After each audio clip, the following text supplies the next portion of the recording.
Pali. Let's give it up for Teresa DJT Wang from Pali's Audio Music Production Program.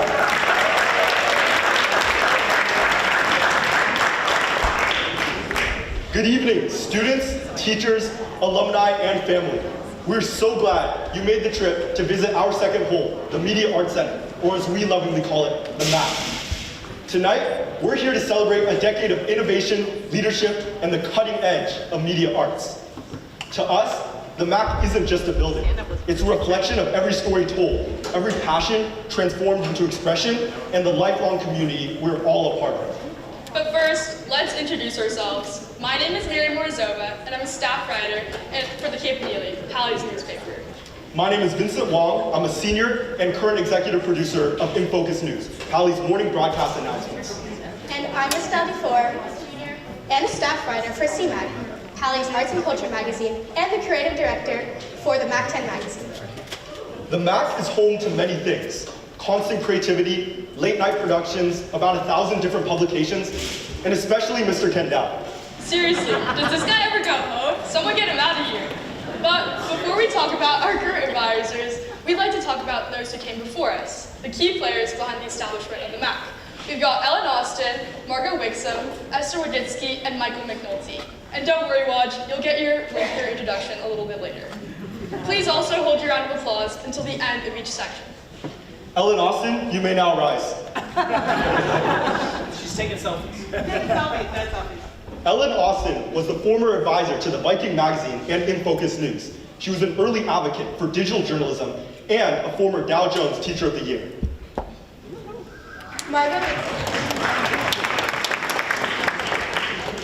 Margot Wixom, you may now stand.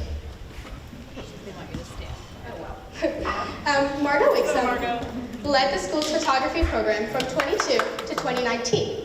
She advised Madrono until 2015 and oversaw the creation of and early years of Proof magazine. Her inspiring leadership in creating the MAC's photography facilities built it into what it is today.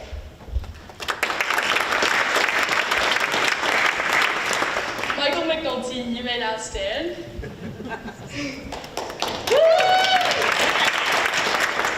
Mr. McNulty nurtured In Focus from its humble beginnings in the late 90s until 2014, right before the MAC opened, which is also when he retired. He also co-advised the Viking in his last year. Let's give a huge round of applause for these three amazing advisors.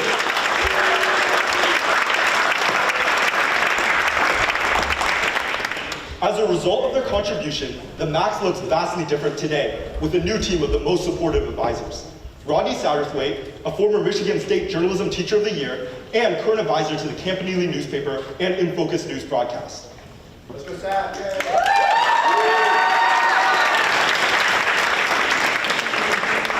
Brian Wilson, the 2023 California Journalism Advisor of the Year and current advisor to Madrono Yearbook and the CMAG and Viking magazines.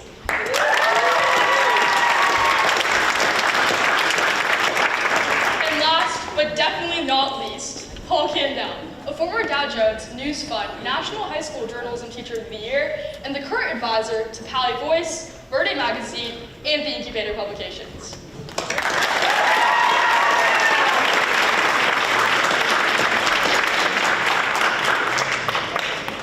Also in the MAC is Pali's audio music production program, taught by Mr. Michael Nahar. Tonight's DJ, DJT, is a current student of his class.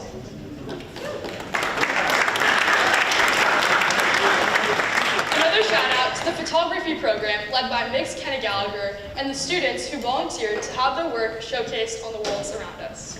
Now, let's get a huge round of applause for all our current teachers.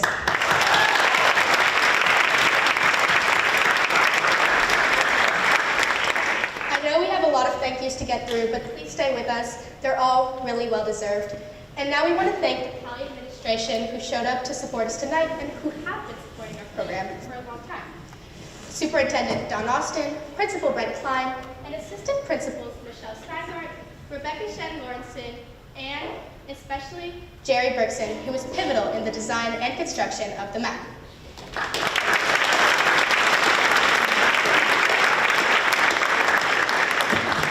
We also also wanted to take a moment to welcome to the stage the Columbia Scholastic Press Association's National High School Journalism Teacher of the Year for 2025, Julia Satterthwaite.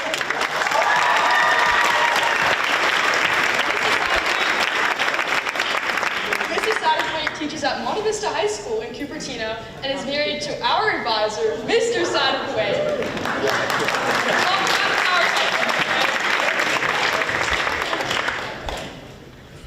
I'm president of the Journalism Education of Northern California, and our organization would like to present this plaque to the MAC for its generous service by sponsoring events and hosting programs benefiting the Northern California scholastic journalism community. Thank you.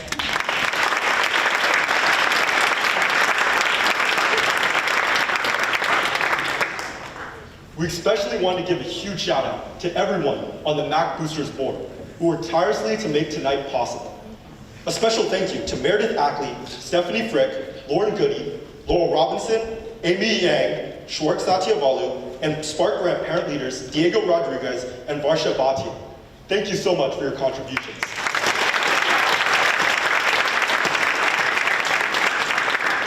Can we also please get a huge round of applause for all the custodian staff working so hard to set up and take down all the furniture for tonight's event, and as well just helping us here at Pali in so many different ways.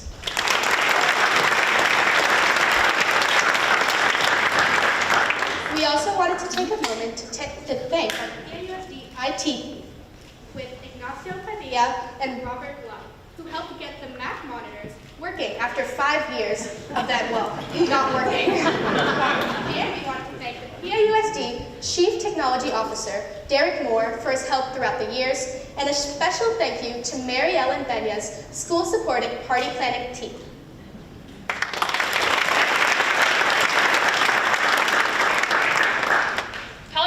Would also like to extend their thanks to Carlos and Aurora Armenta, who are both from Folger Graphics, which is the printer for the Campanile, Anthro Magazine, Viking Magazine, and Verde Magazine.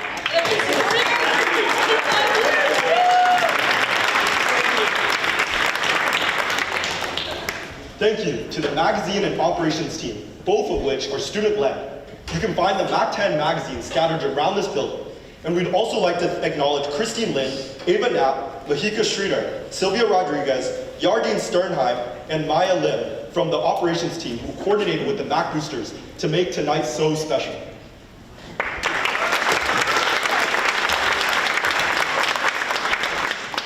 Across the nation, schools are celebrating Scholastic Journalism Week, and we are beyond proud to be a lighthouse for scholastic journalism for the past 3 decades, and the last 10 of them being boosted by the MAC. 10 years? That's a long time. I mean, Mr. Sapp probably had a full head of hair back then. Whoa, let's not get all Will Smith in here. And it's okay, because Mr. Goodell and Mr. Wilson both have enough hair to make up for it. But moving on, we want to talk about what classes make up the MAC. And before talking about our print publications, we want to acknowledge our classes. We have audio music production, as mentioned before, video production, photography, early childhood computer development, computer science, and our school's literacy program. We also want to acknowledge our publication communities, large and small. We've got the classics: Viking, Verde, CMAG, Madrono, InFocus, the Campanile, The Voice. As well as the incubator, which houses Anthro, Via Verde, Chomp, KPLY, and Veritas. Wow, that is a lot of publications, so we're going to play a little game to represent each of our publications. Parents could cheer for their students, alumni could cheer for their old publications. So we want everyone to cheer and clap when we announce your publication. Can I get a cheer from everyone who was and currently is on CMAG?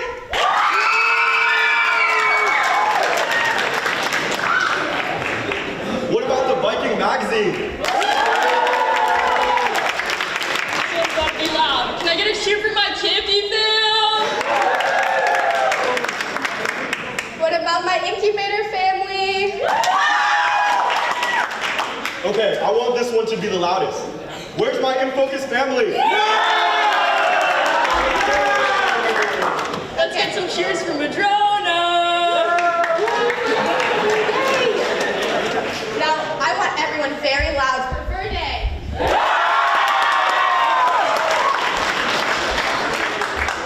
And last but not least, where's my voice, folks? I can tell we have a lot of students and alumni in here. So we want everyone, all the alumni, to raise their hands. We want to get ahead now. All right, let's go back some years. Raise your hand if you graduated before 2020. What about 2015? 2010? 2005? 2000? All right, you in the front. What's your name? Nate, Okay, were you on publication? Campanile, Yes! Woo! Yeah! When did you graduate? 90. Wow, that's a long time.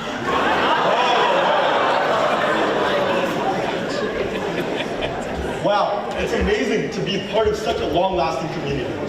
That is why tonight is all about celebration, reflection, and maybe even a little nostalgia as we commemorate decades of media magic. Our team has been compiling the voices of the MAC in a podcast and video highlighting the countless memories we have made. Without further ado, we will now be presenting a MAC 10 podcast produced by members of the Voice staff.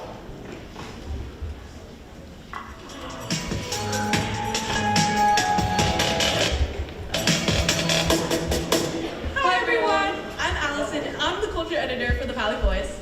I'm Veronica and I'm the news editor of the Pali Voice. And welcome to the MAC 10 podcast.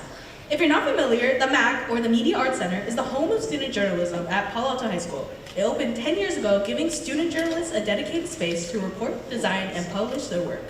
Over the last decade, the MAC has shaped the way Pali students tell stories. But what was it like before, and how has it changed? Which is why we talk to alumni who are here from the beginning to now, to see how the MAC has shaped student journalism over the last decade. To figure Okay, that intro was really good, so if you want to listen to the full podcast, why is it laughing? Okay, look at the QR codes in your programs right there. Now, the MAC 10 video team has been hard at work spotlighting the voices of our second home. The video team, containing Neil Satyavalu, VU Tran, Alon Millman, Isaac Lim, Amir Gutelzin, Ria Merchandani, Om Rajan, and Kirti Raj, and Harrison Lamb are now presenting the MAC 10 video.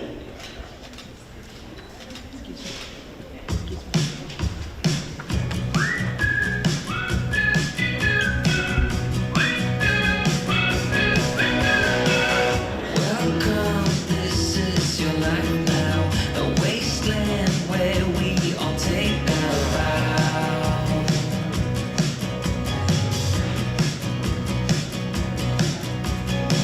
Some glow due to radiation, two heads where they surely is one unsung.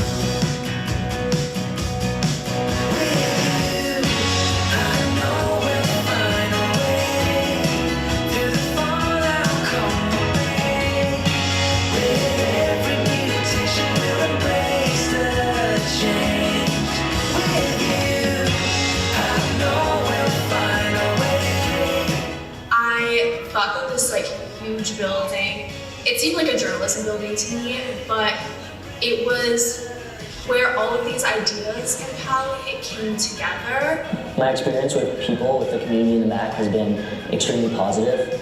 What comes to mind the most is production nights and being here with multiple publications and all spending time together, eating dinner, working on our different projects.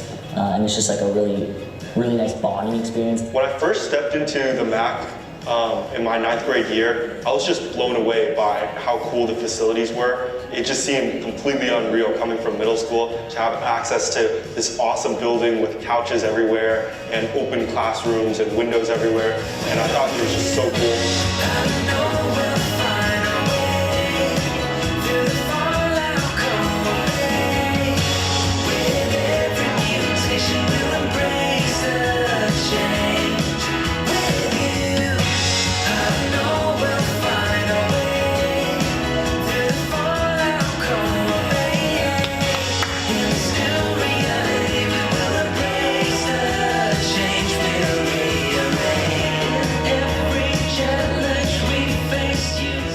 I think the MAC is more like the means to an end. Like it's what supports us in creating journalism, right? I say like, as an EIC, I've sort of learned a lot about leadership, right, through reading books, and we have a great library over there with a lot of resources to learn from.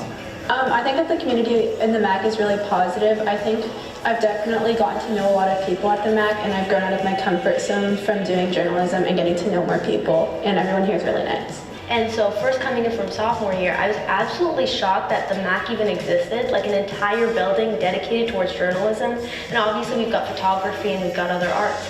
But I think just being here, and I even ate lunch here during the first couple of weeks, eating lunch alone, and I truly felt like this was kind of the place that allowed me to get my friends, find my place at Pally, and truly able to thrive. With you, I know we'll find a way through the fallout, come what may.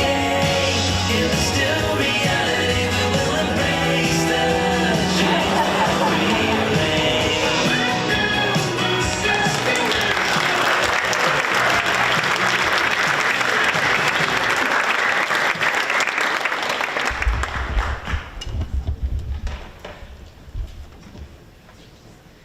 Let's get a huge round of applause for the video and podcast team.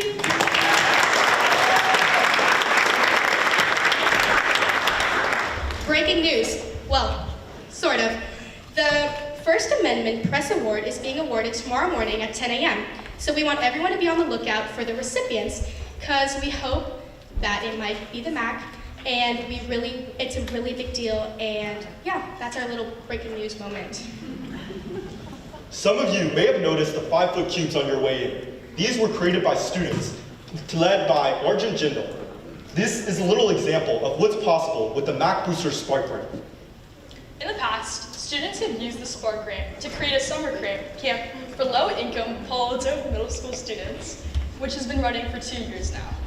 Another project, Longshot, a student-produced documentary featuring Pally's 2006 boys basketball team and their run to the California State Championship, has won NSBA Broadcast Sports Story of the Year and second place in NFPW Broadcast Sports Story of the Year.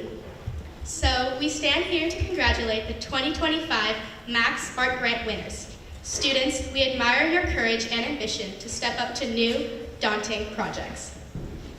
And of course, none of these grants would be possible without the incredible work of the Mac Boosters program. So please hold your applause until the end of each section. Our first winner is From Chalkboards to Chatbots by Harrison Lamb and Kirthi Raj. 2, An Avid Student Guidebook by Talia Bonet, Rian Richandani, Amalia Tormala, and Sophia Zhang.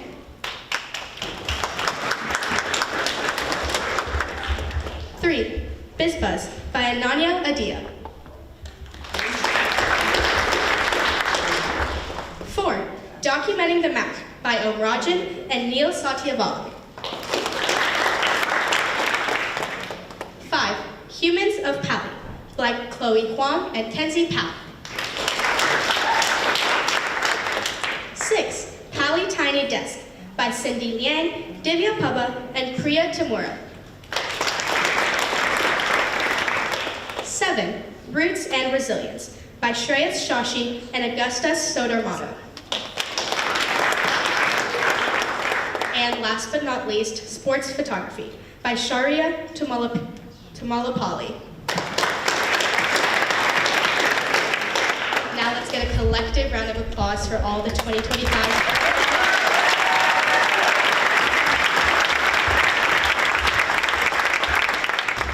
As you've heard tonight, this building is at the heart of innovation and creativity. It has shaped change makers, coders, musicians, critical thinkers, which is all to prepare students for the world beyond these walls. For the past decade, this building has thrived thanks to the generosity, time, effort of its supporters. We need your help in donations to ensure that we can, 1, print a dozen different publications, keeping the power of print alive. 2, fund Mac Booster Spark Grants to ensure that students have the resources to explore new ideas. 3, fund journalism conferences so we can connect diverse student voices across the nation. And 4, equip students with the latest technology, and so much more.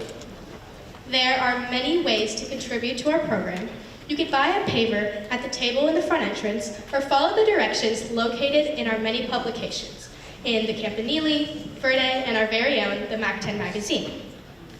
And of course, you can also donate directly to the boosters using the QR codes in the program. And last but not least, as promised, we'll now be hosting a panel with select alumni along with panel facilitator Esther Wojcicki. Known as the godmother of the Silicon Valley, Woj has had a huge influence on the Pali journalism program. For those who may not know yet, Woj was the former advisor to the Campanile and played a significant role in helping start In Focus, Verde, C Magazine, and Viking. She was also one of 8 recipients for the Lifetime Achievement Award, awarded by JEA just a month ago for significant contributions throughout her journalism career. We'll now welcome Esther Wojcicki onto stage.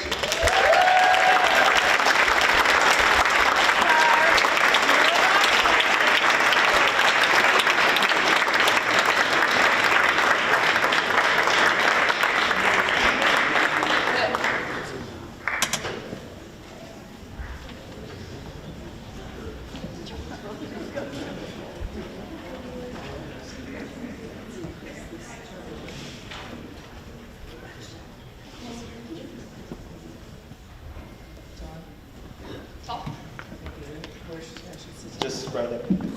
Yep. All right, before we let you take it away with this alumni panel, we want to take this opportunity to hear more about your journey with the Media Arts Center. So, in the Mac 10 magazine, at all your tables, you said when you came to Pali, it was more of a traditional model of direct instructions, where teachers lecture at the front of the class and students take notes, read assigned text, and prepare for tests. But you said, I'm going to switch it around and I'm going to give students more control. At the time, how did the other teachers and administrators react to this change? That's a great question. They didn't like it at all. As a matter of fact, I got into a lot of trouble because I was doing that. I don't know if you know that in the 1980s and 90s, collaboration was called cheating. And so they accused me of letting all my students cheat. And so it was a bit of a problem, honestly. So yes, that's one of the problems. I continued. I didn't give up, as you can see. I should tell you how I managed to get tenure. Yeah. So, they came in, the administration, I don't know if the administration is here today, but anyway, they came in to observe, and they were just horrified that they were all talking to each other. And so they gave me this ultimatum. They're like, if you can't straighten this class out in the next 2 weeks, then you're just gonna we'll say goodbye. So I didn't know what to do. As a non-tenured teacher, it was my first year. I just thought, oh my God, what's gonna happen now? So then I decided, this is a strategy I thought I would do. I told my students what was going on, and I said, if you help me, then I'll be able to stay here and be your teacher. But so when the administration comes in, I don't want you to say a single word. Just stare at me like I'm the most exciting thing on the campus. And so they came in. Can you believe? The principal and I don't know, a couple of others, and they're like, what'd you do to that class? How did you do that? They couldn't believe it, and they came in multiple times, and the students, I could not have done it without them. They were perfect all the time. And after I finally got tenure, then I got to do whatever I wanted to do. And we have one last question for you before we start the panel. We wanted to ask you, what is your fondest memory in the MAC? Oh, the fondest memory. My God, it was moving into the MAC. I mean, before we moved into the MAC, the Campanile, do you see those portables out there on the campus? The Campanile occupied 3 of those portables, and they were not all contiguous. So we were running around in all different directions trying to figure out who's doing what. I remember the first thing I did, the students wanted to know, I used to have a water cooler, and I bought that Black Mountain water for them, and they're like, who's gonna carry the water over to the MAC? And that's the main thing they were worried heard that. The water. So I was like, we don't need a water cooler. We have drinking fountains here. So I think that was one of the first exciting things. And then, you know, just the furniture, God, it was so great. I mean, literally, I went from a classroom where the furniture was probably there for the last 50 years to a building where everything was new. It was so exciting. I mean, Candell and I were running around like crazy. We were so excited. And Ellen was here too. Where's it? Right over here. Oh, there. Yeah, it was, and Mike McNulty, it was really exciting to be in the MAC. I can't tell you what a life. Thank you for those great responses. A round of applause for Ms. Levinsky.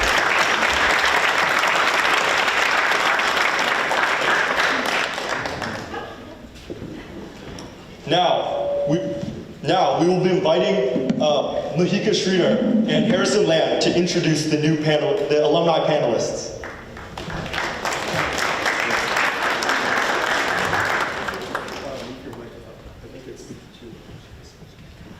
It's not working.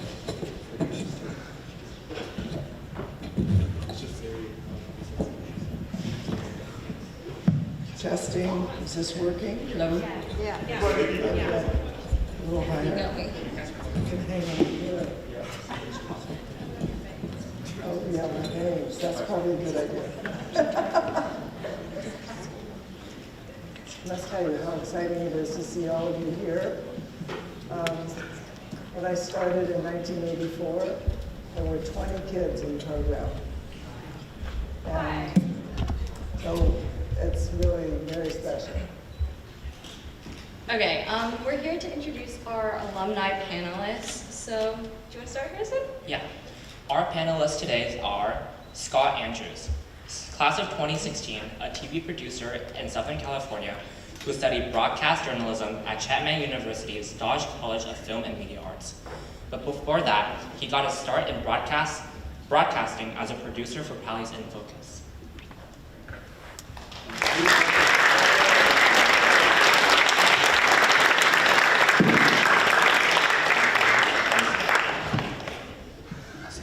All right, next we have Elise Olmsted, class of 2016, a Viking editor-in-chief, and got her bachelor's in science in communications from Northeastern University and worked as a stage member for Cirque du Soleil before moving on to her current job as an event manager for E2K Events and Entertainment.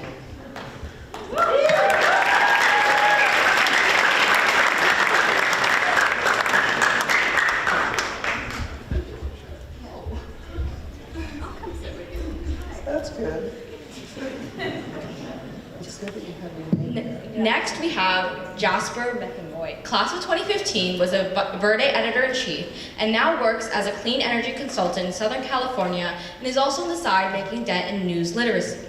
Jasper is a chief strategy officer for Alteria Inc., which he started with a bunch of his USC friends and is now producing a spy-themed video game that teaches students to neutralize misinformation.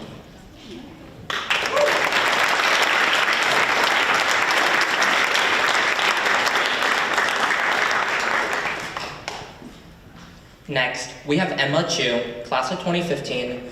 She was a managing editor at the Pally's Voice before studying cognitive science at Dartmouth. Previously a talent specialist at venture capital firm Kleiner Perkins, she now focuses on recruiting and talent development at the AI healthcare startup Ambience Healthcare in San Francisco.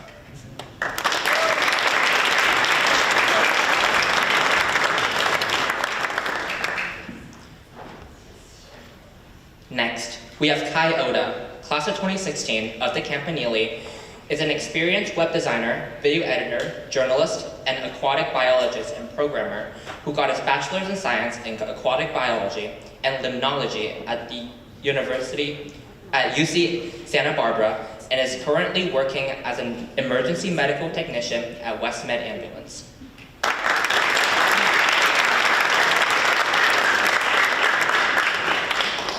And last but not least, Maya Benatard. Class of 2016 was a CMAG editor-in-chief, got a degree in legal studies and environmental policy at Northwestern University.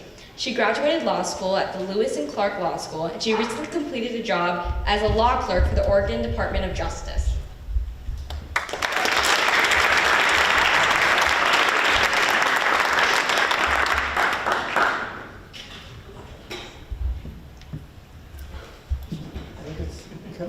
or no, you're keeping it? So how did we do with the introductions, you guys? Did we leave anything out? Is there anybody that wants to add something to their introduction? Yes, Kai?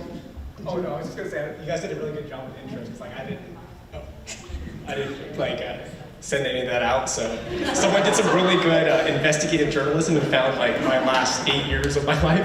So good job, whoever put that together. Oh, yes. So any other additions to your introduction? If not, we can go to the next question. So, I remember being in a portable before the MAC. You guys remember? Any of you remember being in a portable? Oh my God, remember that. What do you remember at Pali Journalism before the MAC? Where were you and what was it like while the building was going up? Remember what it was like? Oh my God, it was crazy. And then it was delayed a year before you could get inside.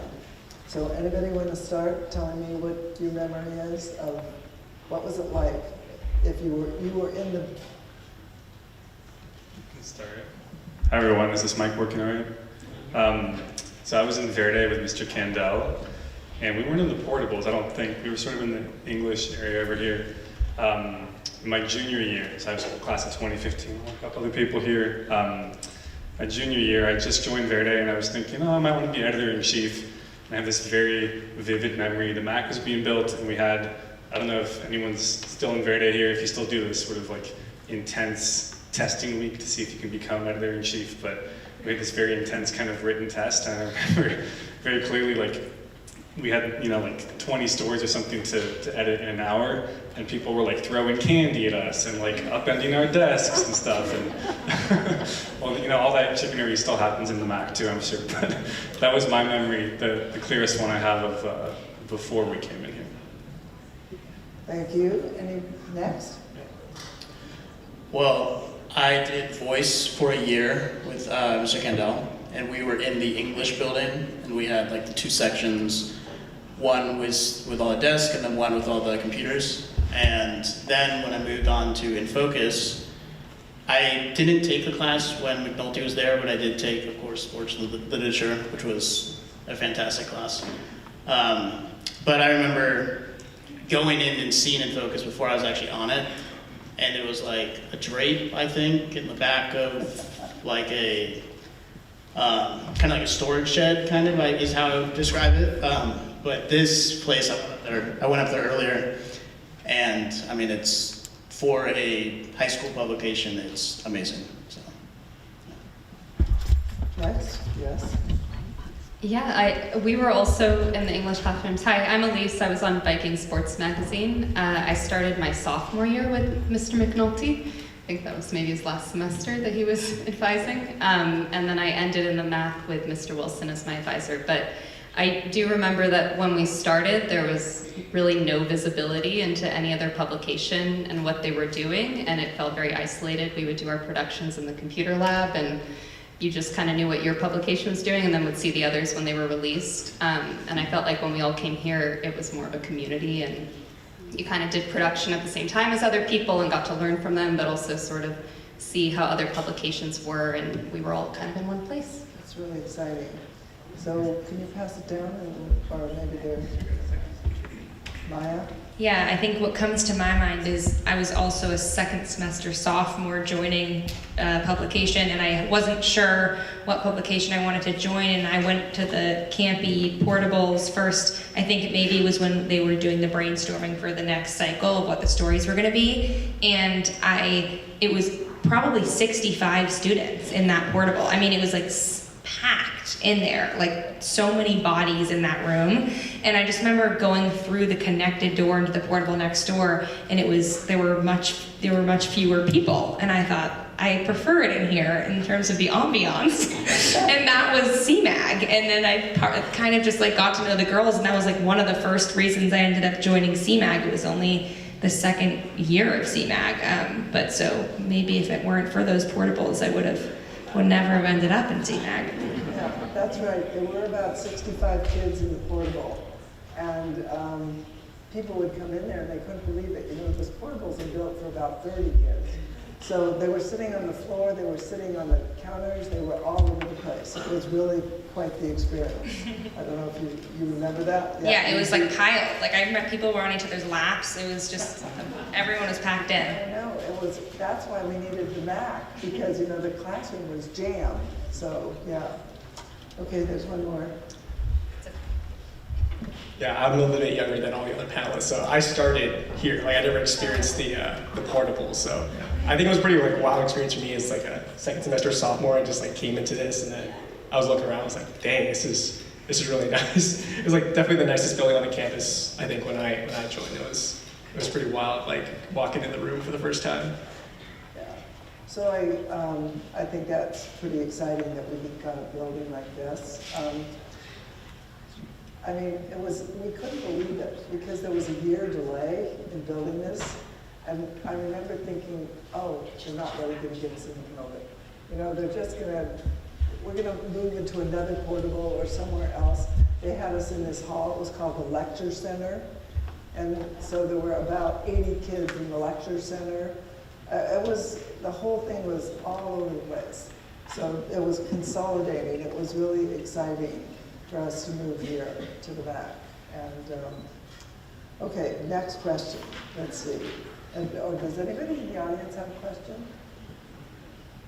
Because if you do, don't be shy. You can just wave your hand around. They won't recognize you. So they want me to tell you a little bit about the grand opening. So the grand opening was a 3-day event, 3 days. And I remember Mr. Kendall was slightly stressed. You know, he likes to make sure everything works properly, and I was like, and I'm sure it'll work out. And so I wasn't as concerned about the details. He was very detail-oriented. Anyway, the first day was absolutely incredible. We had a panel here that included Ariana Huffington, and David Kelly, who is the founder of IDEO, and then another guy named Shelby Coffey, who was the leader of the museum in Washington, D.C. So that was the panel here. The place was packed, absolutely packed.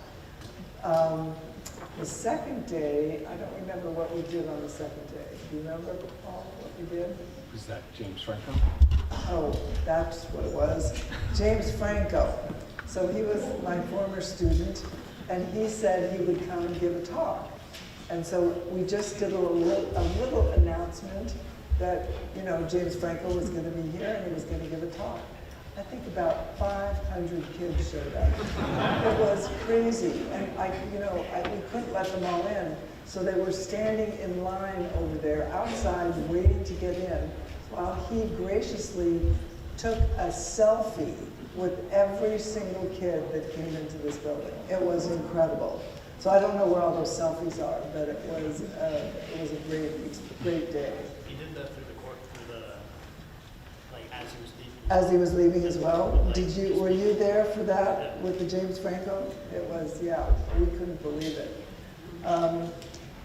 So it was really monumental to open this building and to have all these new things that weren't available in any other places on the campus. Also, I do remember another thing, is when the building was open, all of a sudden the administration decided this was the perfect place to have all their meetings. Did you guys remember that? They're like, oh my God, such a nice room. And there's a room up there. What does it say on that? Do you guys remember what it says? It says, what does it say on that? Boardroom. Upstairs. Boardroom. And so yes, I think that's what it said. And so the administration thought, oh, it says boardroom, that's just for us. And so they moved all their administrative meetings upstairs, but it was really for the board of all the publications. So I don't know, are they still meeting up there? Oh, it's complicated. Anyway, it took us a little, it was difficult to move them out. Do you guys have any other memories of that you want to share?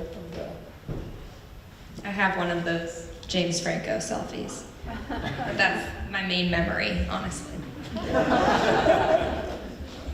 I remember writing for Voice, and when the day one grand opening, this place was packed, but in the upstairs there was standing room for students. I remember crouching in that little bay window section there, and also recognizing Ariana Huffington, but not until later. I think at Pally so many times you realize how big a deal certain people are once you enter more of your adulthood, and just realizing, wow, this happened at our high school. I've got two quick ones, and this first one might be a fabricated memory, but I'm pretty sure I remember this giant ribbon and a giant pair of scissors, like really just kind of like That's right. starting it off. Giant Yeah. ribbon. Yes, Mr. Candell and I cut the ribbon. Yeah. Yeah. I was probably standing some ways away. The other one I remember is as we as Verde were kind of getting our bearings situated in here, production weeks are particularly intense, and we like to have our snacks to stay fueled. We got very well acquainted with what was happening in the kitchen and how we might be able to get that back to the computer lab. Well, having a ticker on the outside of the building is a pretty interesting feature. Yeah, that was and that is a amazing thing to have. Weather, any news headlines, whatever. I think when it opened, it was Mac Open or something, just over and over and over again. So, Yeah, it was great. Well, I guess you get to pick that up. Okay, hold on. Okay, so I think one other thing that would be interesting to know just about C Magazine. I don't know, do you know the history of how C Magazine started? I know that it was, I think 2013. It was a year before, or a year and a half before I came on board, but I think that you would do a better So job. I'll just tell you a little story about C Magazine.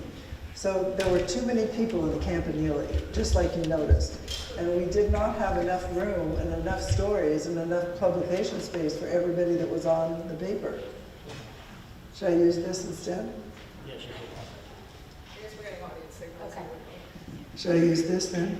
Better? So I thought to myself, well, we have just too many kids. We need to have more publication space. So why don't we start another magazine? And so I talked to whoever was principal then about whether Campanile should start another magazine, the program should start one. And of course, I guess you could probably guess what their answer was. No, you already have enough magazines. We don't need any more magazines. What a crazy idea that is. Well, I still had all these kids that didn't have their stories published, and so like, what are we gonna do about that? So I take the New York Times, and I did back then and I do now, and I noticed on Sunday in the New York Times, they have the T magazine. Did you notice that? If you read the New York Times? Anyway, I thought to myself, well, that's a great idea.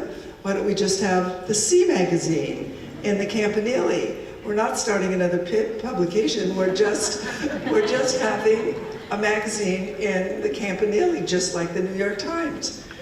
Anyway, that's what we did, and that's how it started. I just thought you should know. Yeah, and I think that was, I remember that, and I think that was really important. That origin was important for what CMAG became in terms of the arts and culture magazine, because there were all these stories that there wasn't enough, we had longer production cycles, and so we were able to go into more depth and do certain stories that Campy wasn't able to do, and focus more on some of the arts elements. Right, well, that's exactly what I thought you guys should do. Yeah. Because like the T magazine and the New York Times does that, so good job. All right, next, so we'll go down the road. We can start with you, Maya, again. Tell us what you learned at the MAC, what you absorbed from being in the MAC that impacted you in college, your career, and life. Is there something MAC related that you still use in your toolkit of work, everyday life? So I don't know whether there's anything you could talk about. I think the main thing is, Elise sort of touched on this earlier, but the fact that we were, all of us from all these different publications were all here, and the main, I think some of the core lessons or memories came from production weeks. So we were here from after school until around 10 p.m. all week, and especially if you eventually were an editor-in-chief or one of the other editors, you had to be there until it was ready to send. And so you really had, it was sort of like sometimes that meant staying very late on the last day. It was, you were the last ones there. And so I think like becoming comfortable having this sort of boss, almost like a boss-employee relationship pseudo with your peers and working in such close quarters for such long hours, I think was an amazing lesson in terms of how to navigate, before I was an editor, having respect for my editor's decision, and maybe they're gonna cut something, or maybe that story's shorter than I wanted, but then you're with them at school every single day, and you're all friends and you're all peers. And so I think that was honestly my first lesson in having coworkers and how you manage having a boss that you're also friends with and you have a lot of respect for, and maybe you want them to help guide you towards their position that they're in now. And I don't know, I think being in the same space for such long periods of time and eating together and talking together for so many hours was how I kind of learned that lesson and then brought it into many years beyond. Okay, next, Kai.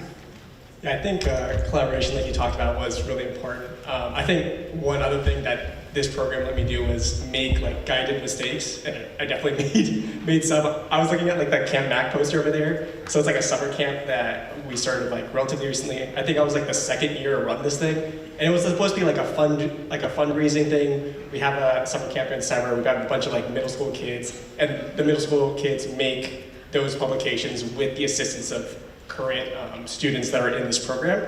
And so like we had a student panel of people leading this thing and doing everything from like marketing, like fundraising, budgeting, food, and the actual like curriculum. We were like students, high school students were making all this. And then specifically with the food aspect, like we had never done this, never ordered something. So I let somebody do their thing, and they ordered 60 orders of Chinese food because we had like 60 students. And I don't know if any of you guys eat Chinese food, but it's not like one order for one person. It's like one order feeds like 5 people. And the person that ordered it did not check like the receipt. So we show up, there's like a mountain of food. Like this is a small restaurant in Middlefield called Indochina. You should hit them up. They were very nice to us.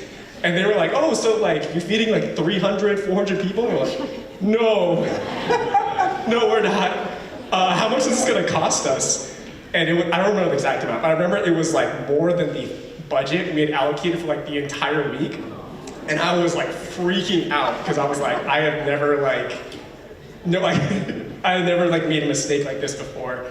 And I explained to them, like, I'm really sorry, like, I like way over ordered, even though I wasn't the one that put the order in. But I was the one picking it up, and they were like, they understood, they let us basically like take, less of the food, and we comped them as much as we could, and we had that experience. And I was like super embarrassed, but I think that experience of like having that mistake and then having like some guidance and like having some parents and talking with some other people, we were able to kind of like figure out the best solution. I mean, it wasn't the greatest one. I would not make that mistake again, but that was like taking responsibility, taking accountability, and then having that room to like fail and learn from it, I think was really impactful for me, and realizing, it's okay to make mistakes, but you gotta learn from them, and then you gotta do better for the next time.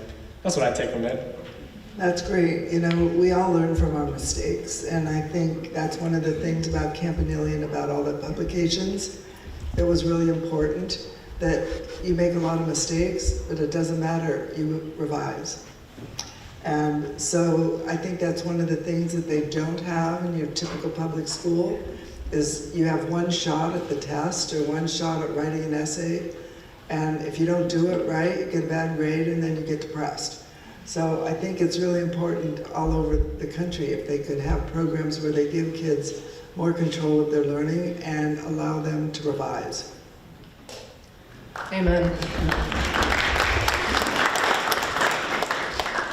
I think one thing that I most appreciate about my learnings from the journalism program here is just critical thinking and compelling storytelling. Particularly, we had a lot of difficult topics that came up in my time here, and how do you cover it, and if at all, such as when a student was arrested by Palo Alto Police Department and their name was publicly posted. Do we cover that or not? And we decided to talk about the petition that different students created to not publish photos of students that were in a situation like that, even if they do release their name, or when student suicides would happen. How do you acknowledge that, if at all? And we published a story about, it was an editorial on appreciation for staff support that happened in our classrooms, and documenting the real experiences that we had in the day of finding out really difficult news. And I think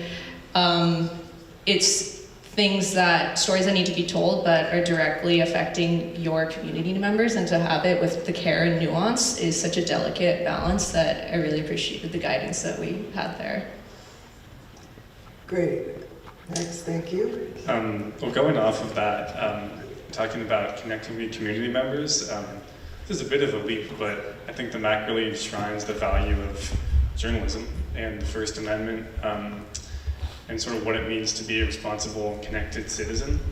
And even if you don't, most of us did not end up going into journalism directly, but I think the values we learn here are really important, possibly as important as they've ever been, in our country. And so I think what the MAC is teaching you about, as everyone said, basic skills on how to run a business or be a part of a business or a workplace. It's teaching you about how to go out and order something or sell ads. These are skills that you can take anywhere in your life. But I think what is singular to the MAC is the way it enshrines journalistic practice in an era when that is starting to go by the wayside a little bit, and maybe we don't recognize as much as we should or could the value that has in upholding the sort of societal norms that we all cherish. So I think it taught me personally something really important about how a community of, to that point, totally uneducated students. We might have come in here knowing absolutely nothing, and Mr. Kandel or Wads or whoever gives us the reins and says, "We trust you, go figure it out." And yeah, we fail, but we also ended up making a lot of really cool stuff, and I think if we hadn't been given the reins to do that, we never really would have known what we were capable of. So I guess in closing, it's sort of a two-part thing for me. One is just understanding how important a free press is, and how even and just to someone you've just met, or at a broader level your community or the state or country, being able to dig into things, think critically about them, get the facts, report on it, whatever mode that takes, is kind of a cornerstone of democratic thinking. And the second part, of course, is just being able to come together as a community and being able to fail forward and build groups that have appreciation on this. I definitely say the MAC made a big difference in my life, and just kind of showing me early on what a group of people could do if they were just given the reins and told to go crazy, and it sort of followed me. So it's a very empowering thing to be a part of as well.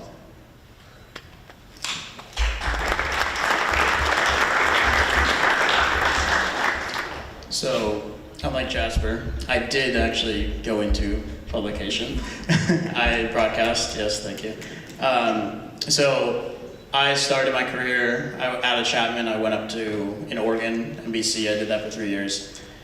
And now I'm down in LA producing news. So when the MAC opened and we had this brand new studio and a full control room and a TD board and audio and all that, I jumped in and tried out directing. So I directed a lot behind the scenes. And I'm now a producer, so I don't direct as much, but having that, knowing how to direct, knowing the tech ops side of things, knowing all of the different things that won't affect you technically because you're just writing and blocking out the show, but having all of the, everything in your toolkit, as you said, trying out different things and dipping your toes into everything that is accessible to you, and having this building was immensely impactful. Being able to see especially what everybody else is doing and learn how to write correctly and fail as well, and learn from it.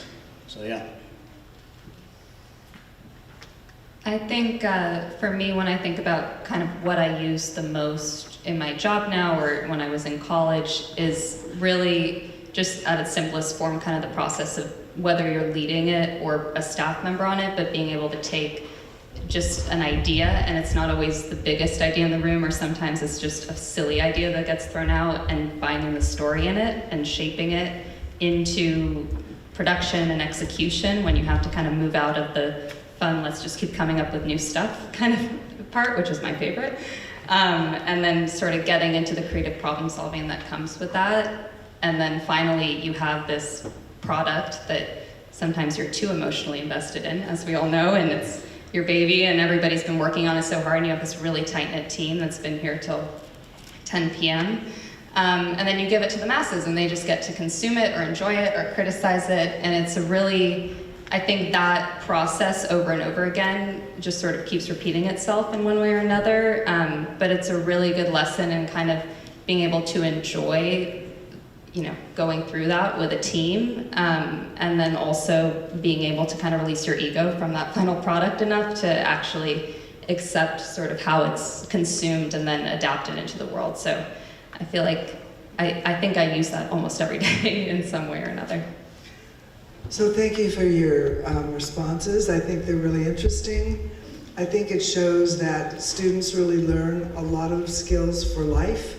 You can't learn those by reading books. You can't learn those by watching somebody else do it. You actually have to do it yourself. And what I think the program does is give students an opportunity to learn those skills for life, which is one of the reasons why I think most of the graduates from this program are very successful, because they've had a lot of practice. And, you know, just like that dinner that you ordered. I mean, you know, you can make a lot of big mistakes like that in life, but if you make it when you're here as a teenager in a school environment, you know, it's a safe place to do that. And where else in the curriculum do you have that opportunity? So that's one of the great things I think about this program. And also you're dealing with real world things. You're writing about what's actually happening in the world today, and then you're publishing that for all the people in the community. It doesn't just go to the school, it goes everywhere. So thank you.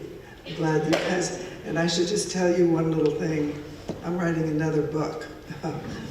And this book includes the experiences of 25 of my former students, and how exactly the question that we just asked, what about the program had the positive impact on your life today?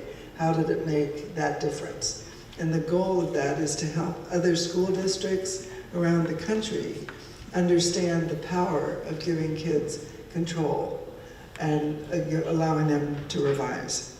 So the next question for all of you, again we'll start with Maya, is can you tell me something, the funniest thing that happened to you while you were here in the MAC? Something crazy. Well, I mean, we won't publish this, so you don't need to worry.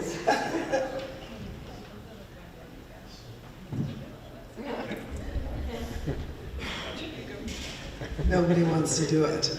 I can go. Didn't really happen to me. We did it. I'm not admitting anything, but we. So it was like, so when I graduated 2015, it was the first year of the MAC, and those of us in Verde on like our last day here, a brand new computer lab, a year old at that point, we decided to turn on the photo booth and start recording on every computer in there. And we all got in wheelie chairs and dressed up in silly costumes. We did a big lip sync of Backstreet Boys song. And if you do some sleuthing, I'm sure you could find the video somewhere. It's pretty funny. But I don't know, I guess it's sort of funny and sentimental at the same time. Like that felt like our sort of calling card as a production. But the video itself was pretty funny. So I don't know if that quite That's meets good. the need of the prompt. Anybody else have an experience that they remember? I don't know if this will be funny to anybody else. I feel like every year, one of my favorite memories in Vikings, we did a pretty epic Secret Santa with the staff, and those gifts got very personal and funny. I think one girl one year got 2 photos of the different prom dates that she almost took so that she had them forever. I know my year I gifted one of our staff writers, Peter Snodgrass, a custom bumper sticker that said Peter the Sports Reader, and it had his face on it, and I put it on my car for that whole year. So I think, I mean, just silly kind of gifts. I feel like one of the nice things, and I mean, you saw this if you played sports or were in other clubs, but I felt like publications, especially the kind of sort of what year you were line got blurred a lot, and I ended up with some of my best friendships with people in other grades that I wouldn't have met in class or otherwise. Some of those people are still the people that I talked to through COVID, that are my friends in San Francisco. So I feel like my silliest moments were kind of getting to hang out with people that I didn't see every day in class or weren't my usual friends, quote unquote.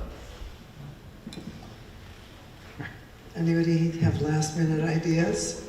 Well, speaking of prom, I forgot that I was asked to junior prom in voice class with a bunch of cards that had voice puns and talking about drones as well, because we were like one of the first journalism programs, I feel like, to use drones in our reporting.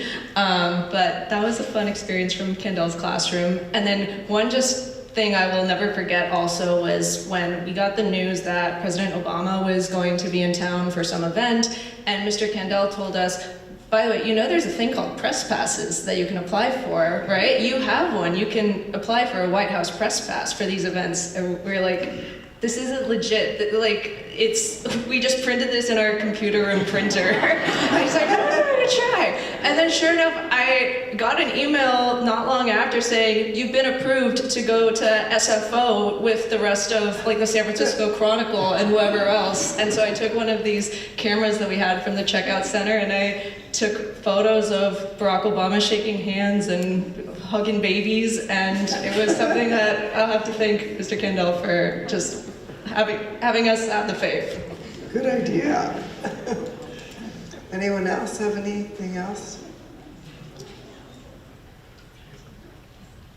Well, I wouldn't say funniest, but I don't know if you guys still do this, but going down to San Diego for the student news television, I forget exactly what it was called, but we were there for a few days, and you know, we were in a hotel. We were all seniors or juniors, and there were younger people there as well, young kids. But just being in a hotel and then going into this massive like auditorium with all these other different publications from around the country and trying to make something in, I think, a day. We had like a day to shoot something, and then we'd put it in for the award, and that was a really cool experience for me as well. Okay, so now, let's see. Do we have any questions from the audience? Anybody want to ask us or ask any of the students a question? Okay, yes? Yes, Scott, what was your favorite package that you produced? 10 years.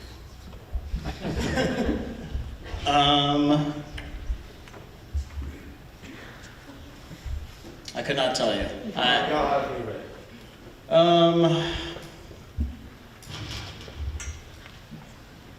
I'm drawing a blank. I'm sorry, man. Okay. Any other questions from the audience? How about somebody else's favorite project they worked on? Okay, favorite project that you worked on? Anybody can think of it?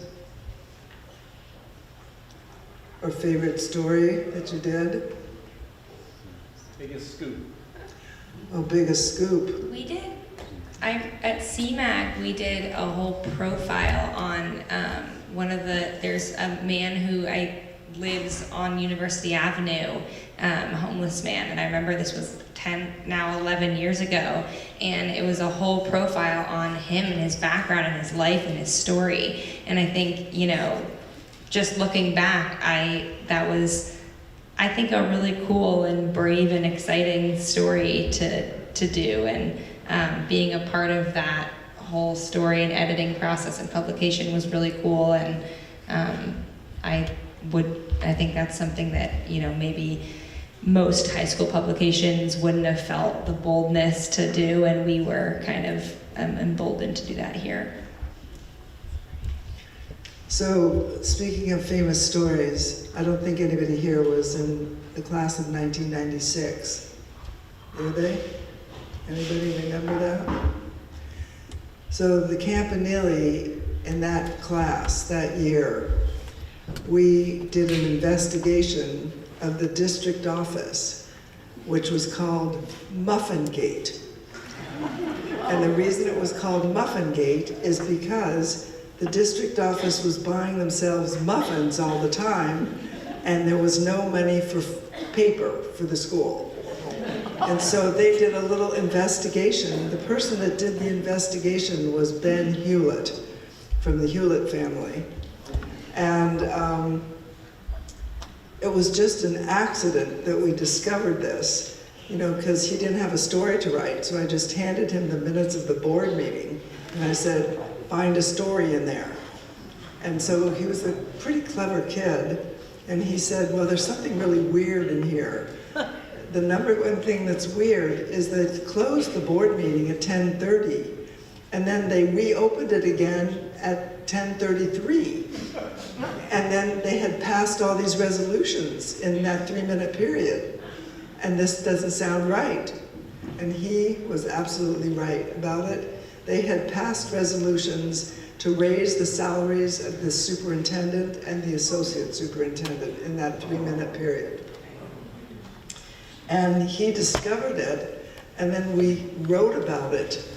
And you can imagine how excited the district office was about that story. That resulted in Ben winning the story. It was like news story of the year from Chicago Tribune. And then it also resulted in the resignation of the superintendent and the business manager. So that was the big story. So for years after that, they were always worried about the Campanile kids and what they're going to be finding. Yeah. Okay, let's see. If you have any other questions or any other opportunities? We have time for one more question from the audience. Okay. What about Ellen, Mike, or Margot? Do any of you want to say something about, there's Margot, or Ellen, where's Ellen? No? So we have time for one more question. Did you say from the audience? Yes. If you couldn't have been on the publication you were on, what other publication? That's a controversial one. The question is, if you weren't on the publication, if you were to pick another publication to be on, other than the one that you were on, which publication would that be? I think I probably would have been on Voice. I was on Campanile originally. I like that Voice had like a lot of online content, and I was like really big into making videos, making like other types of media, like coding my websites. So I think it would have been like probably a good second option, but I'm so glad that I stuck with Campanile. I was gonna say the same thing in terms of the fresh news constant coming up. Like I remember it was sort of like you would check to see what was happening at a sports game as it was going, or as Viking did that. But I'm like other things that were live. I thought that was exciting to be a part of, like the really fresh news, and that would have been cool. I think if I hadn't been on Viking, I probably would have done InFocus, just knowing what I know now about how often, and during COVID too, with virtual events and like knowing camera shots and how to work all of that equipment, I wish I had spent a little more time paying attention in those classes. Plus, it would have been fun to do like the morning announcements every day. That was always a fun thing to watch.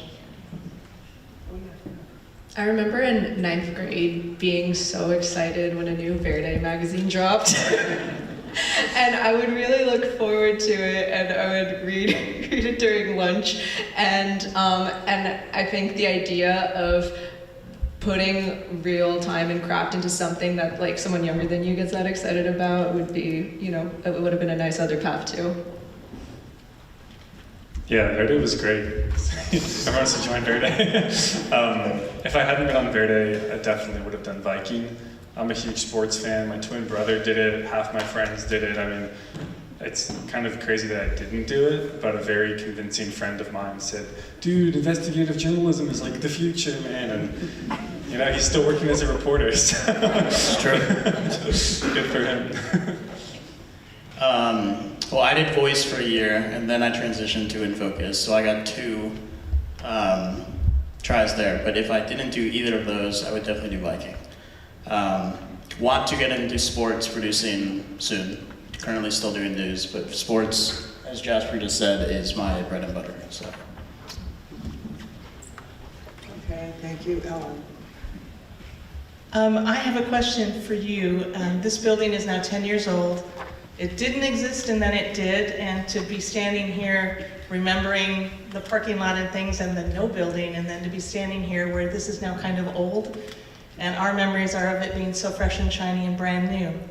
This building's gonna be here, it's gonna outlive all of us, it's gonna be here probably for 100 years. You were the first crew that came in here, now you're alums, you're talking about your time here, but you're alums. And there's a lot of kids up here who are part of the new programs now. I wonder what you would tell them. What's the one thing you want to tell them about the next 10 years? Your piece of advice to them in being part of Pali journalism now. What's your message? And maybe you don't have time for all of you to do it, but a few of you. Great question, Ellen. Thank you. Who would like to attempt that one? Here we go, Scott. Jump in on every opportunity that is given to you, because anything that you do here will help you in the future. Yeah, I was gonna say take it all in, because I didn't end up in journalism. I ended up going to law school, but I found that it's very similar writing, starting with the conclusion and grabbing the reader's attention in that way. And I think you would be surprised at how what you learn about journalism ends up helping you a lot in your different careers. So keep an open mind and keep your creativity.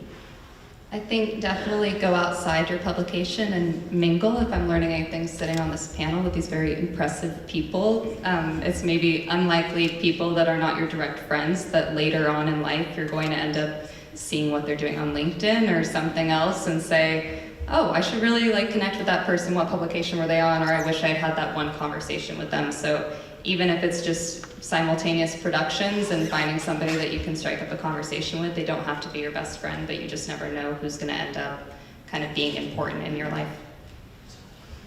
I would say the number one is just to be kind to your fellow students. I think especially with production, it can get stressful and you're all collaborating on something that you feel really passionate about. But I think it's super important to be really kind to each other, be really understanding, and just understand you guys are all in this together. And you want the same thing, to be nice. And so if you have the means, support journalism. If you come across an article that you want to read and it has a paywall, it's probably because it takes a lot of effort to make that possible. And also supporting student journalist rights to Student Press Law Center was an organization I found out about here. And there's, I think, a lot of just difficulties and naysayers that come against the work that comes with journalism, and so we need both that, not just financial, but I think moral and visible support to keep up important work of, telling the truth and telling stories.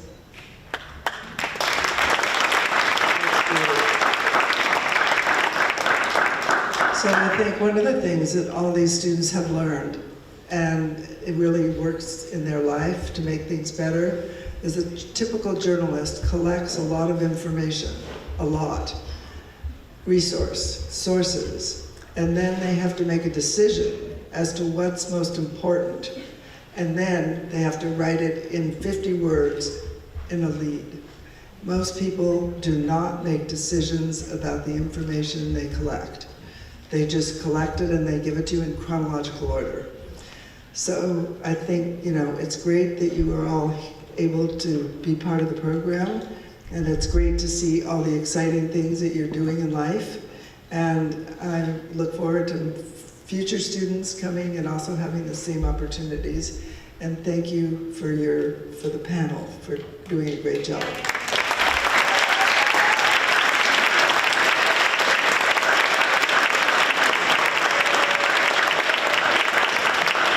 And to all our amazing panelists and Watch, thank you again for all your continued support of Pali Journalism, and we have this hoodie for you. I get a sweatshirt. Oh,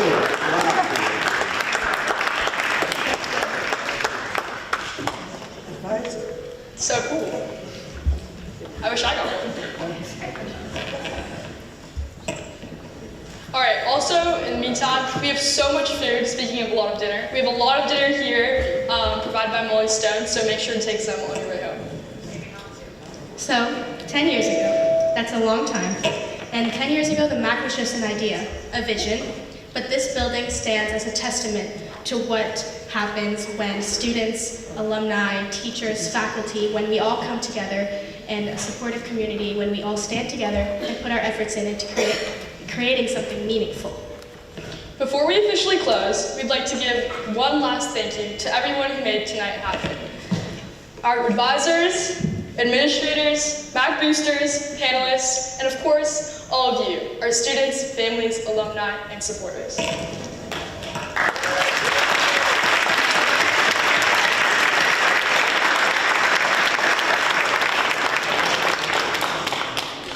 We would now like to give the opportunity to mix and mingle with current students and alumni from each of your publications. So if you were part of In Focus or Campanile, please go up to room 204, Mr. Satterthwaite's room. If you were part of Madrono, CMAG, or Viking, please head over to Mr. Brian Wilson's room over there to mingle and network. And then let's get alumni from Verde, Voice, and Incubator in Mr. Candel's room.